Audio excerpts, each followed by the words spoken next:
नमस्कार ओम नमो भगवते वासुदेवाय आजी आमे पुणी थरे एकाठी हेचे आउ एक आध्यात्मिक विचार पाई समस्तंकु स्वागत। आजी आमे पवित्र श्रीमद् भगवत गीतार द्वितीय अध्याय जहाकु आमे सांख्य जोग बोली जाणु तार 13 नंबर श्लोक उपरे टिके गभीर भावरे कथा हेबा। एटा तो सेई समयर कथा जेतेबेले कुरुक्षेत्र युद्धभूमि रे अर्जुन पूरा मोहरे पड़ी जाइथिले, कौन करिवे जानि पारु नथिले। सेतेबेले भगवान श्रीकृष्ण तांकु जिउ ज्ञान देइथिले तार एक बहुत महत्वपूर्ण अंश एटा। तेबे आजी आमे चेष्टा करिबा ए श्लोकर गभीर कथाकु टिके सरल भावरे बुझिबा पई। माने केमिति आत्मा आउ शरीर अलगा, शरीर रे जो सबुबेले परिवर्तन चालिछि सेइटा कोन, आउ जिए एई सतकथाटा जानिछि से केमिति शोक बा मोहरे पड़ेनी। এই বিষয়টা বেশ গভীর, তেণু এହାର মূଳ କଥାକୁ ଭଲ ଭାବେ ବୁଝିବା ପାଇଁ ଶେଷ ପର୍ଯ୍ୟନ୍ତ ଟିକେ ଧ୍ୟାନ ଦେଇ ଶୁଣିବାକୁ ଅନୁରୋଧ। ଆଉ ହଁ, ଏମିତି ଆଲୋଚନା ଆଗକୁ ବି ଜାରି ରହିବ, ତେଣୁ ଆମ ସହ ଯୋଡ଼ି ହୋଇ ରହିଲେ ଭଲ। ଚାଲନ୍ତୁ ତେବେ ଆଗ ମୂଳ ଶ୍ଲୋକଟା ଶୁଣିନେବା। ଦେହିନୋ ଅସ୍ମିନ୍ ଯଥା ଦେହେ କୌମାରମ୍ ଯୌବନମ୍ ଜରା ତତ୍ତା ଦେହାନ୍ତର ପ୍ରାପ୍ତିର୍ଧୀରସ୍ତତ୍ର ନ ମୁହ୍ୟତି। 13 ବହୁତ ସୁନ୍ଦର। ହଁ, ଏ ଶ୍ଲୋକର ପ୍ରତିଟି ଶବ୍ଦ ଭାରି ମହତ୍ୱପୂର୍ଣ୍ଣ। ଆଗ ଶବ୍ଦଗୁଡ଼ିକର ଅର୍ଥଟା ଟିକେ ସଫା କରିଦେଲେ ପୁରା ଭାବଟା ବୁଝିବା ସହଜ ହେଇଯିବ। ଦେଖନ୍ତୁ, ପ୍ରଥମେ ଅଛି ଦେହିନଃ, ମାନେ ଯିଏ ଦେହ ଭିତରେ ଅଛି ସେଇ ଆତ୍ମାର, ଦେହର ମାଲିକର। ତାପରେ ଅସ୍ମିନ୍ ଦେହେ, ମାନେ ଏଇ ଯୋଉ ଶରୀରଟା ଆମେ ପାଇଛେ, ଏଇ ବର୍ତ୍ତମାନ ଶରୀରରେ। ୟଥା ମାନେ ଯେମିତି, ଗୋଟେ ଉଦାହରଣ ଦେବା ପାଇଁ ଏ ଶବ୍ଦଟା ବ୍ୟବହାର ହେଇଛି। କୌମାରମ୍ ଏଇଟା ହେଲା ବାଲ୍ୟାବସ୍ଥା, ପିଲାଦିନ। ଯୌବନମ୍ ମାନେ ଯୁବାବସ୍ଥା। ଜରା ଅର୍ଥାତ୍ ବୁଢ଼ା ବୟସ, ବାର୍ଦ୍ଧକ୍ୟ। ତଥା ମାନେ ଠିକ୍ ସେମିତି ଆଗର ଉଦାହରଣ ଭଳି। ଦେହାନ୍ତର ପ୍ରାପ୍ତି, ଏଇଟା ଦୁଇଟା ଶବ୍ଦ ମିଶିକି ହେଇଛି ଦେହ ଅନ୍ତର ପ୍ରାପ୍ତି, ମାନେ ଆଉ ଗୋଟେ ଦେହ ମିଳିବା। ମରିଗଲା ପରେ ଆତ୍ମା ଯୋଉ ନୂଆ ଶରୀର ପାଏ ସେଇ କଥା। ଧୀରଃ, ଏହାର ଅର୍ଥ ଯିଏ ଧୈର୍ଯ୍ୟବାନ, ଯାହାର ବୁଦ୍ଧି ସ୍ଥିର, ଯିଏ ଜ୍ଞାନୀ, ବିବେକୀ, ଯିଏ ସତ କଥାଟା ଜାଣିଛି। ଆଉ ଶେଷରେ ତତ୍ର ନ ମୁହ୍ୟତି। ତତ୍ର ମାନେ ସେଥିରେ, ମାନେ ଏଇ ଶରୀର ବଦଳିବାରେ ବା ମୃତ୍ୟୁରେ। ନ ମୁହ୍ୟତି ମାନେ ମୋହରେ ପଡ଼େନି, ଦୁଃଖରେ ଭାଙ୍ଗି ପଡ଼େନି, ବିଚଳିତ ହୁଏନି। ବା, ବହୁତ ସ୍ପଷ୍ଟ ଭାବରେ ବୁଝେଇଦେଲେ। ଏ ଶବ୍ଦାର୍ଥ ଜାଣିଗଲା ପରେ ତ ଶ୍ଲୋକର ଅର୍ଥଟା ବହୁତ ସହଜ ଲାଗୁଛି। ତେବେ ସବୁକୁ ମିଶେଇକି ଏହାର ସରଳ ମାନେ କ'ଣ ହବ? ଆଜ୍ଞା, ସରଳ ଭାବରେ କହିଲେ କଥାଟା ହେଲା, ଦେଖନ୍ତୁ, ଏଇ ଶରୀର ଭିତରେ ଯିଏ ଅଛି ସେଇ ଆତ୍ମା। ସେ କ'ଣ କରେ ନା ପିଲାଦିନ, ଯୁବାବସ୍ଥା ଆଉ ବୁଢ଼ାବସ୍ଥା ଏମିତି ଗୋଟେ ପରେ ଗୋଟେ ଅବସ୍ଥା ଦେଇଯାଏ। ମାନେ ଶରୀରଟା ବଦଳୁଥାଏ କିନ୍ତୁ ସେ ନିଜେ ସେମିତି ଥାଏ। ଠିକ୍ ସେମିତି ମୃତ୍ୟୁ ପରେ ବି ଆତ୍ମା ଆଉ ଗୋଟେ ନୂଆ ଶରୀର ପାଏ। ତେଣୁ ଯିଏ ଏକଥା ଜାଣିଛି, ଯିଏ ଧୀର, ଯିଏ ଜ୍ଞାନୀ, ସେ ଏଇ ଶରୀର ବଦଳିବା କଥାରେ, ମାନେ ମୃତ୍ୟୁରେ ମୋଟେ ମୋହଗ୍ରସ୍ତ ହୁଏନି, ବିଚଳିତ ହୁଏନି, କାରଣ ସେ ଜାଣେ ଏଇଟା ଗୋଟେ ସାଧାରଣ ନିୟମ, ପ୍ରକୃତିର ନିୟମ। ମୂଳ କଥା ହେଲା ଶରୀର ଯାଉଛି ଆସୁଛି, ହେଲେ ଆତ୍ମା ସେମିତି ଅଛି। ଆଉ ଏଇ ଜ୍ଞାନ ହିଁ ମଣିଷକୁ ମୃତ୍ୟୁ ଭୟରୁ ବଞ୍ଚେଇ ପାରିବ। ବାସ୍ତବିକ କେତେ ଗଭୀର କଥା ଏଇଟା। ଆଉ ଠିକ୍ ସେତିବେଳେ ଅର୍ଜୁନଙ୍କର ଏଇ ଜ୍ଞାନର ଦରକାର ଥିଲା। ସେ ତ ନିଜ ଲୋକମାନଙ୍କୁ, ଭୀଷ୍ମ, ଦ୍ରୋଣ ଆଉ ସବୁ ସମ୍ପର୍କୀୟଙ୍କୁ ଦେଖି ପୁରା ଦବି ଯାଇଥିଲେ। ଯୁଦ୍ଧ କରିବାକୁ ମନ ବଳୁ ନଥିଲା, କାନ୍ଦୁଥିଲେ, କହୁଥିଲେ ଏମାନଙ୍କୁ ମାରିକି ଲାଭ, ମୋର ଧନୁ ଖସି ପଡୁଛି। ଏମିତି ମୋହରେ ପଡ଼ି ନିଜ କାମରୁ, କ୍ଷତ୍ରିୟ ଧର୍ମରୁ ପଛଘୁଞ୍ଚା ଦେଉଥିଲେ। ଆଉ ସେଇଠି ଭଗବାନ ତାଙ୍କୁ ଏ ଆତ୍ମା ଶରୀରର ଜ୍ଞାନ ଦେଇ ତାଙ୍କ ମନର ଭ୍ରମ ଦୂର କରିବାକୁ ଚେଷ୍ଟା କରୁଛନ୍ତି। ଚାଲନ୍ତୁ ଏହାର ପ୍ରତ୍ୟେକ ଦିଗକୁ ଆହୁରି ଟିକେ ଭଲ ଭାବରେ ଦେଖିବା। ଆଗ ଆତ୍ମା ଆଉ ଶରୀର ଭିତରେ ଯୋଉ ଫରକ କଥା କହିଲେ ସେଟାକୁ ଆଉ ଟିକେ ବୁଝିବା। ନିଶ୍ଚୟ। ଦେଖନ୍ତୁ, ଏଠି ଭଗବାନ ପ୍ରଥମରୁ ହିଁ ସବୁଠୁ ମୂଳ କଥାଟା ସ୍ପଷ୍ଟ କରିଦେଉଛନ୍ତି ଯେ ଆତ୍ମା ଆଉ ଶରୀର ଗୋଟିଏ ଜିନିଷ ନୁହେଁ, ଦୁଇଟା ସମ୍ପୂର୍ଣ୍ଣ ଅଲଗା। ଶରୀରଟା କେମିତିକା, ଏଟା ବଦଳେ। ଆଜି ଯେମିତି ଅଛି କାଲିକି ସେମିତି ନଥିବ। ଏହାର ଆରମ୍ଭ ଅଛି, ମାନେ ଜନ୍ମ, ଏଟା ବଢ଼େ, ଅଲଗା ଅଲଗା ଅବସ୍ଥା ଦେଇଯାଏ। ପିଲାଦିନ, ଯବାନ ବୟସ, ବୁଢ଼ା ବୟସ, ଧୀରେ ଧୀରେ ଦୁର୍ବଳ ହୁଏ, ଆଉ ଶେଷରେ ନଷ୍ଟ ହେଇଯାଏ, ମରିଯାଏ। ପଞ୍ଚମହାଭୂତରୁ ତିଆରି, ସେଇଥିରେ ପୁଣି ମିଶିଯାଏ। କିନ୍ତୁ ଆତ୍ମା, ଯିଏ ଏଇ ଶରୀର ଭିତରେ ଦେହୀ ହେଇକି ଅଛି, ସେ କେବେ ବଦଳେନି। ସେ ଅମର, ତାର ବିନାଶ ନାହିଁ, ତାର ଜନ୍ମ ନାହିଁ, ମୃତ୍ୟୁ ବି ନାହିଁ। ସେ ସବୁବେଳେ ଥିଲା, ଅଛି ଆଉ ରହିବ। ସେ ହେଉଛି ଚେତନା। ଆମର ଯେଉଁ ସାଂଖ୍ୟ ଦର୍ଶନ ଅଛି ସେଥିରେ ବି ତ ଏଇ କଥା କୁହାଯାଇଛି। ଆତ୍ମା ହେଲା ପୁରୁଷ, ଚେତନା, ଆଉ ଶରୀର ହେଲା ପ୍ରକୃତିର ଅଂଶ, ମାନେ ଜଡ଼। ହଁ, ଆଉ ଏଇ ଫରକଟାକୁ ବୁଝେଇବା ପାଇଁ ଶ୍ଲୋକରେ ଯୋଉ ସାଧାରଣ ଉଦାହରଣ ଦିଆଯାଇଛି, କୌମାର, ଯୌବନ, ଜରା, ସେଇଟା ଏତେ ସହଜରେ ବୁଝେଉଛି। ଆମେ ନିଜେ ବି ତ ଏଇଟା ଦେଖୁଛେ। ଆମ ପିଲାଦିନର ଫଟୋ ଦେଖିଲେ ଆମେ କହୁ, ଦେଖ ମୁଁ କେମିତି ଥିଲି। ସେତେବେଳେର ଶରୀରଟା ତ ଆଉ ନାହିଁ। ଯବାନ ବେଳେର ଶରୀର ବି ବୁଢ଼ା ହେଲା ବେଳକୁ ରହିବନି।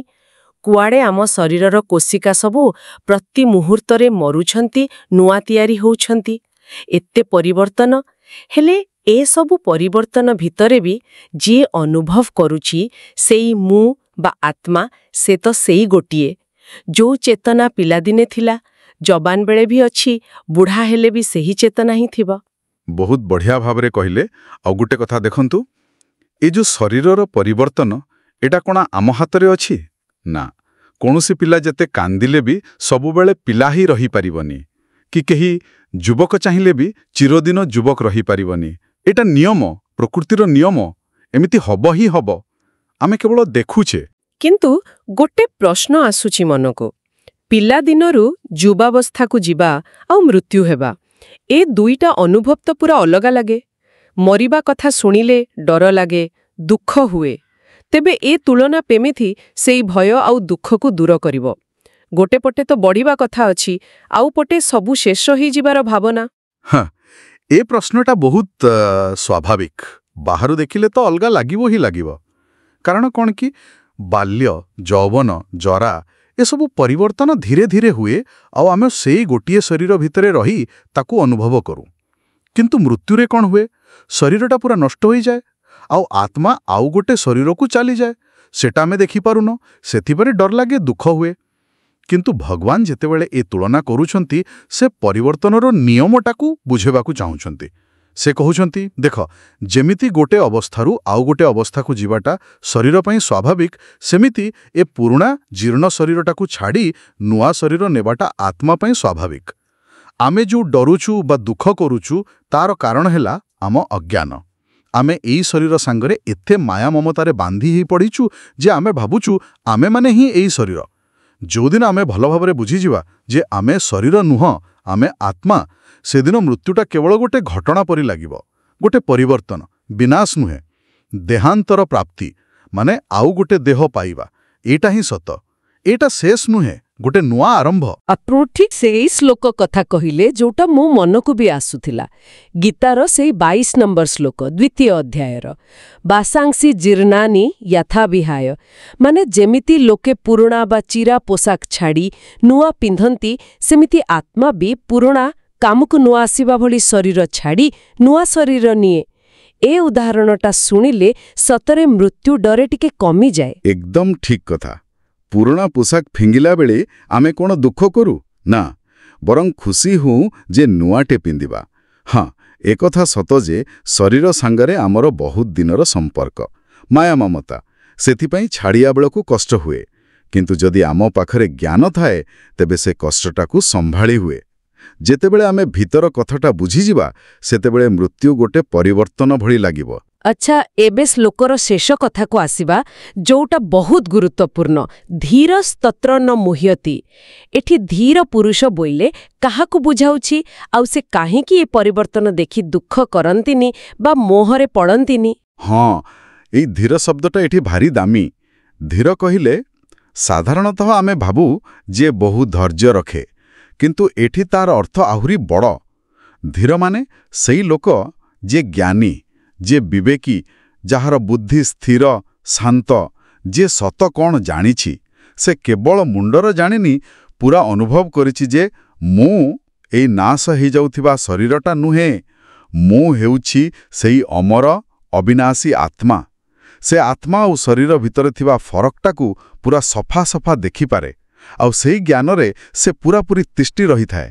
ଓହୋ, ତାହେଲେ ସେଇଥିପାଇଁ ସେ ସ୍ଥିର ରହନ୍ତି।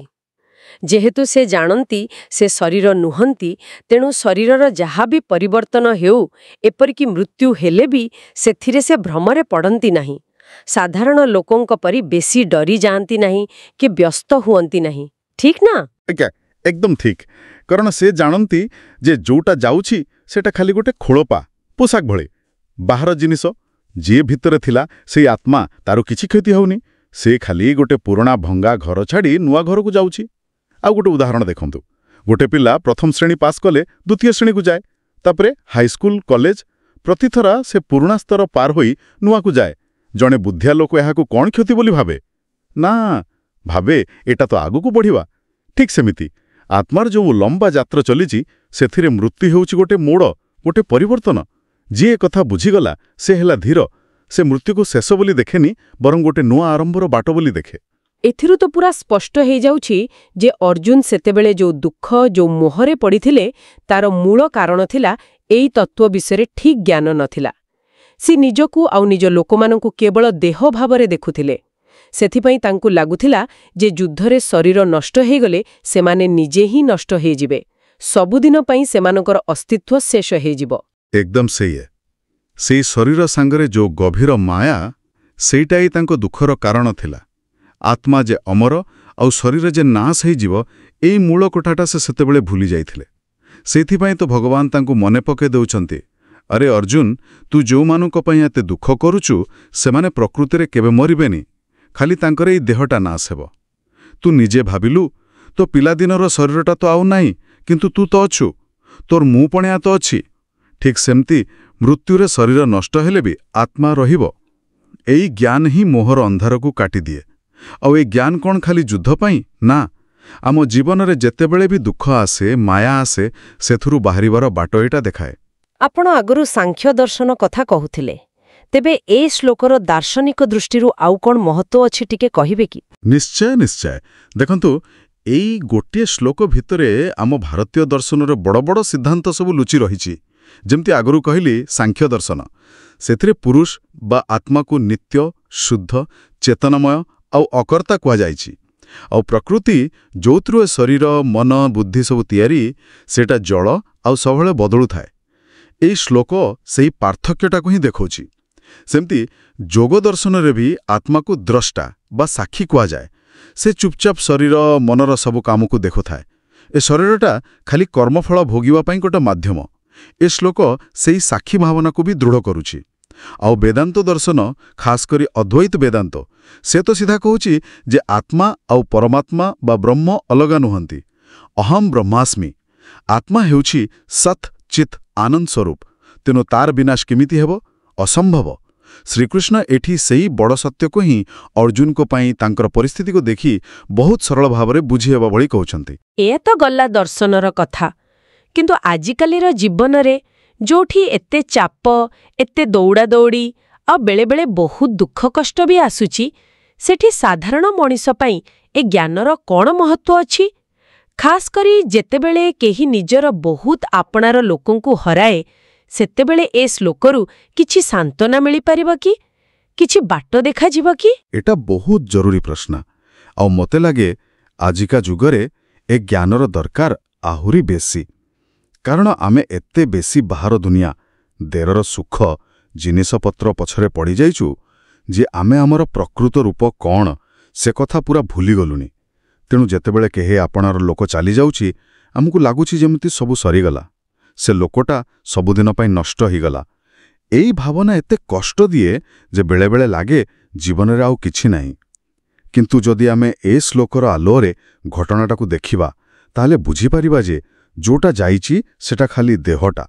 ସେ ଦେହ ସାଙ୍ଗରେ ଆମର ସ୍ମୃତି ଥିଲା, ସମ୍ପର୍କ ଥିଲା, ଭଲ ପାଇବା ଥିଲା। ସେଥିପାଇଁ ଦୁଃଖ ହେବାଟା ସ୍ୱାଭାବିକ। କିନ୍ତୁ ସେ ଲୋକର ପ୍ରକୃତ ଅସ୍ତିତ୍ୱ, ତାର ଆତ୍ମା, ସେଟା କୁଆଡ଼େ ଯାଇନି। ସେ ଅଛି, ତାର ଯାତ୍ରା ଚାଲିଛି।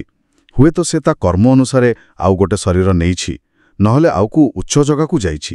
ଯେମିତି ଜଣେ ଯାତ୍ରୀ ଟ୍ରେନ୍ ବଦଳାଏ, ଗୋଟେ ଘର ଛାଡ଼ି ଆଉ ଘରକୁ ଯାଏ, ସେମିତି ଏଇ ଯୋଉ ଜ୍ଞାନ, ଏଇଟା ହୁଏତ ଦୁଃଖକୁ ପୁରା ମୂଳରୁ କାଟି ନପାରେ। କାରଣ ଆମେ ମଣିଷ, ଆମର ମାୟା ମମତା ଅଛି। କିନ୍ତୁ ଏତିକି ନିଶ୍ଚୟ ଯେ ଏହା ଦୁଃଖର ଜୋରଟାକୁ ବହୁତ କମ୍ କରିଦିଏ, ଆମକୁ ପୁରା ଭାଙ୍ଗି ପଡ଼ିବାରୁ ବଞ୍ଚାଏ। ମୃତ୍ୟୁକୁ ଗୋଟେ ଭୟଙ୍କର ଶେଷ ବୋଲି ନ ଭାବି, ଜୀବନର ଯୋଉ ଲମ୍ବା ନଈ ବହି ଚାଲିଛି, ତାର ଗୋଟେ ଅଂଶ ବୋଲି ଦେଖିବାରେ ସାହାଯ୍ୟ କରେ। ଆଉ ଏଇ ଯୋଉ ଠିକ୍ ଦୃଷ୍ଟି, ଏଇଟା ମନକୁ ଶାନ୍ତି ଦିଏ। ଆହେ ଯଦି ଆମେ ସାରାଂଶରେ କହିବା ଏ ଶ୍ଲୋକରୁ ଆମ ପାଇଁ ମୁଖ୍ୟ ଶିକ୍ଷା କ'ଣ ଯାହାକୁ ଆମେ ଆମ ପ୍ରତିଦିନର ଜୀବନରେ କାମରେ ଲଗେଇ ପାରିବା? ମୋତେ ଲାଗୁଛି ଏଥିରୁ ସବୁଠୁ ବଡ଼ ଶିକ୍ଷା ହେଲା ଜୀବନରେ ଯେ ପରିବର୍ତ୍ତନ ହେବ ହିଁ ହେବ ଏ କଥାଟାକୁ ମାନିନେବା ଆଉ ତାକୁ ସହଜ ଭାବରେ ଗ୍ରହଣ କରିବା। ଜୀବନ ମାନେ ହିଁ ପରିବର୍ତ୍ତନ।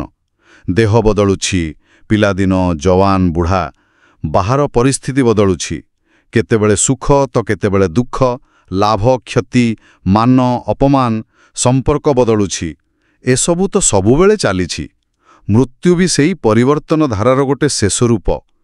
ଯିଏ ଏଇ ସତଟାକୁ ଭଲ ଭାବେ ବୁଝିଯିବ ସେ ଜୀବନର କୌଣସି ପରିବର୍ତ୍ତନରେ ଏପରିକି ମୃତ୍ୟୁରେ ବି ବେଶୀ ଦବିଯିବନି।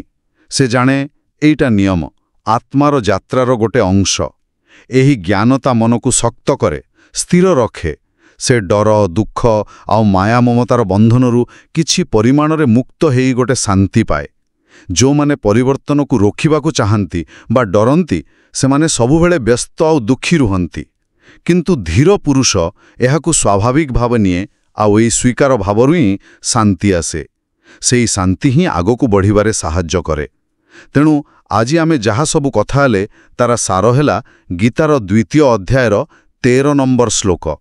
ଆମକୁ ଏଇ ବଡ଼ ସତ୍ୟ ଶିଖଉଛି ଯେ ଆମେ ଯେଉଁ ଦେହଟା ପାଇଛେ ସେଟା ସବୁବେଳେ ବଦଳୁଛି। ପିଲାଦିନ, ଯୁବାବସ୍ଥା, ବୁଢ଼ା ବୟସ ଏସବୁ ସେ ପରିବର୍ତ୍ତନର ଅଲଗା ଅଲଗା ରୂପ।